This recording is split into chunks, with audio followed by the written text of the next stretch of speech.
my familiarity with faith-based radio stations growing up was a lot of times they were on an AM dial, and the the reception was terrible, Awful. awful, and a lot of times you would hear they would play local church broadcasts. They would have speakers or like infomercials. They'll have like the local lawyer or insurance guy doing a 30-minute show. There'd be a lot of music played, like old school music, like James Cleveland days and Oh Mahalia yeah. Jackson, and it just seemed like it was like a mom and pop operation.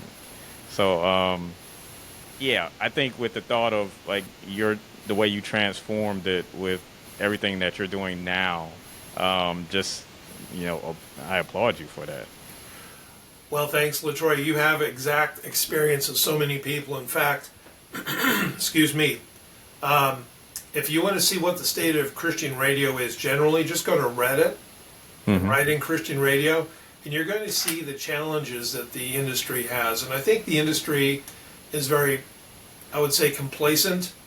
Like, why would we change? But the world is changing, and if you don't change, you're going to fail. And traditionally in this business, you've had what's called pay to play, which means those sermons you heard were sermons that weren't necessarily chosen for their quality or their message, but for their checkbook. Right. And that's how the industry started. But I'd like to think that we can evolve so that it's a market-driven, highly professional, very listener-friendly business model. And that's what we're trying to do. We're the first Christian radio station on a national scale that has no advertising and no fundraising share-a-thons, they call them.